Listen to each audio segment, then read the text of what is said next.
ભારતીય મજદૂર સંઘ પાટણ જિલ્લા દ્વારા ઈપીએફ 95 પેન્શનરોનું પેન્શન ₹1000 થી વધારી 5000 કરવા અને મોંઘવારી ભથ્થું ઉમેરવા તેમજ આયુષ્માન યોજનામાં સામેલ કરવા ભારતીય મજદૂર સંઘના નેજા હેઠળ નિવૃત્ત કર્મચારીઓ દ્વારા કલેક્ટર કચેરીના પંટાગણમાં પ્રતિક ધરણા પર બેસી વડાપ્રધાનને સંબોધીને કલેક્ટરને આવેદનપત્ર પાઠવ્યું હતું। પાટણ જિલ્લામાં 28 જેટલા બોર્ડ નિગમમાં આવતા 15000 જેટલા નિવૃત્ત કર્મચારીઓ ભારતીય મજદૂર સંઘના નેજા હેઠળ ઊંચું પેન્શન મળતું હોવાથી કલેક્ટર કચેરી પંટાગણમાં પ્રતિક ધરણા પર બેસી કલેક્ટર કચેરીમાં કલેક્ટરને આવેદનપત્ર આપ્યું હતું। આ આવેદનપત્રમાં જણાવ્યું કે કર્મચારી પેન્શન સ્કીમ 1995 હેઠળ લઘુત્તમ માસિક પેન્શન માત્ર ₹1000 છે, જે 1 સપ્ટેમ્બર 2014 થી અમલમાં છે। 2014 અને 2024 વચ્ચેના 10 વર્ષ દરમિયાન ફુગાવા છતાં પણ ન્યૂનતમ માસિક પેન્શનના બદલામાં મળેલી રકમનું વાસ્તવિક મૂલ્ય આજની તારીખે ખૂબ જ ઓછું છે। આ કારણે પેન્શન ધારક માટે વર્તમાન રકમ સાથે જીવવું અત્યંત મુશ્કેલ બની ગયું છે। ન્યૂનતમ પેન્શન અગાઉ ઘણી વખત સંસ્થા દ્વારા લઘુત્તમ પેન્શનની રકમ વધારવા માટે રજૂઆત કરી છે।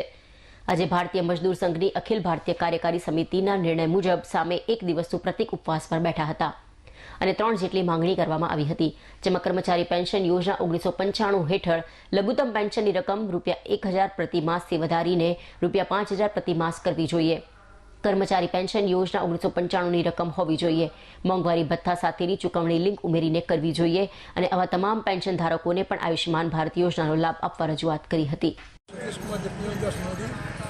હું નિવૃત્ત કર્મચારી છું।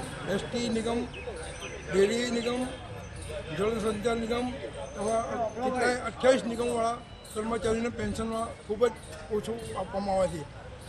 મહિને ₹1000 પેન્શન હાલના જમાનાની જે મોંઘવારી ચાલતી હોય એ મોંઘવારી પ્રમાણે ₹1000 કંઈ ચાલે નહીં। હાલના જમાનામાં જે છોકરાઓ છે એ ₹1000 મા બાપને પણ ના રાખે।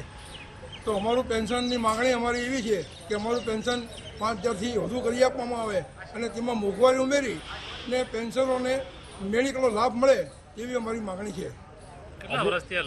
આ લડત અમારી 2016થી ચાલુ છે।